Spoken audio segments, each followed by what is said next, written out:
ذلك من القرارات الصادمة اللي اتخذها سيدنا علي في مصر أنه أمر بقتال أنصار عثمان في مصر. يعني سيدنا علي ذهب يقاتل أنصار عثمان في البصرة، ذهب يقاتل أنصار عثمان في الشام، أمر بقتال أنصار عثمان في مصر. فسيدنا علي صمم، قالوا لا، الحرب بن ياسر كان في جيش سيدنا علي، وعمار بن ياسر دعا للثورة على سيدنا عثمان بن عفان، ومعيار الصواب هو عثمان بن عفان ولا عمار بن ياسر؟ الشيعة قالوا معيار الصواب عمار بن ياسر. عمار بن ياسر قال نخلع عثمان، خلاص يبقى هو صح.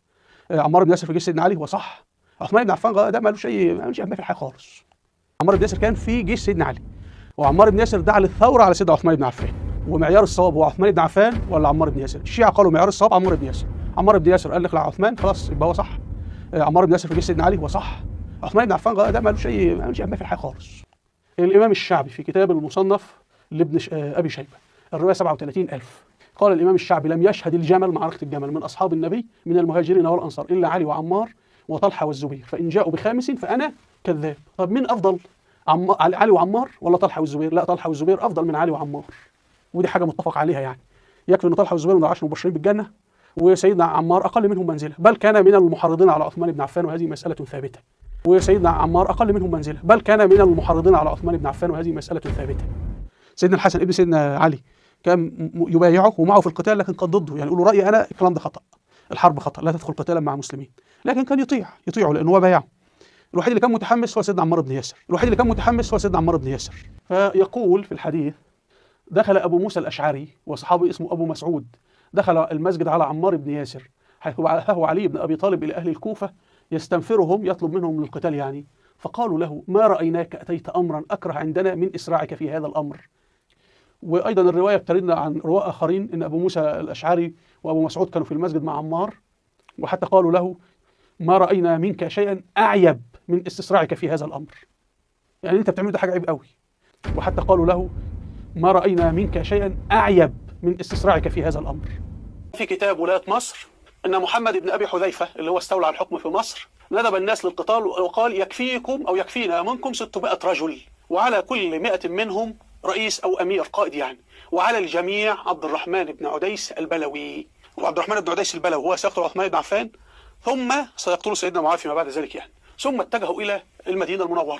وهنا أيضا في كتاب تاريخ المدينة المنورة لابن شبة يروي أن المتمردين أصبحوا هم أئمة الصلاة في المسجد. فابن عديس الذي سيقتل عثمان بعد ذلك صلى بأهل المدينة يوم الجمعة، فطلع على منبر رسول الله صلى الله عليه وسلم وخطب. وطبعا في روايات كثيرة أنه شتم سيدنا عثمان وقال أقوال مكذوبة على لسان الرسول إلى آخره. عبد الرحمن ابن عديس البلوي، نسأل الآن علماء المخالفين: هل هو من صحابتكم أم لا؟ يقولون نعم، هو من الصحابة، من الذين بايعوا تحت الشجرة، من أهل بيعة الرضوان.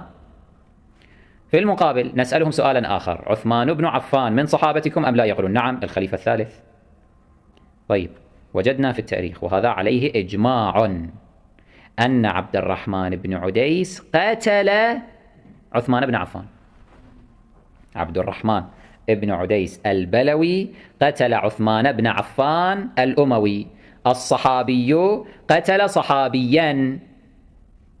وقام عمرو بن الحمق ابن الكاهن، ده اللي جده كاهن اللي كان بيعبد الشيطان، وذهب على عثمان بن عفان فجلس على صدره وبه رمق، يعني كان بيطلع في الروح، فطعنه 9 طعنات. وقال عمرو هذا القاتل قال: فأما 3 منهن فإني طعنتهن إياه لله، وأما 6 فإني طعنتهن إياه لما كان في صدري من حقد عليه أو غل يعني. عمرو بن الحمق رضوان الله تعالى عليه رجل عظيم جدا عظيم، رافضي جلد أصيل، دخل على عثمان الطاغية الثالث، كم طعنه؟ 9، وقال له: 3 منهن لله، 6 منهن لما في صدري عليه. هو الصحابي الجليل عمرو بن الحمق. في نفس الكتاب الإصابة في تمييز الصحابة لابن حجر العسقلاني في الجزء الرابع صفحة 514 قال: ابن السكن له صحبة، وقال أبو عمر هاجر بعد الحديبية، وقيل بل أسلم بعد حجة الوداع، والأول أصح.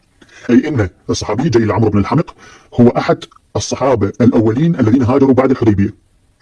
ويقول: وقد وقع في الكنى للحاكم أبي أحمد في ترجمة أبي داود المازني من طريق الأموي عن ابن إسحاق ما يقتضي أن عمرو بن الحمق شهد بدرا. طبعا هم اختلفوا، بعضهم قال إنه من أهل بدر، وبعضهم قال إنه من أهل أحد ولم يشهد بدرا، ولكن الإجماع إنه هاجر بعد الحديبية وكان من الصحابة الأولين. وقد اعترف صابر مشهور إن هذا الصحابي الجليل طعن عثمان 9 طعنات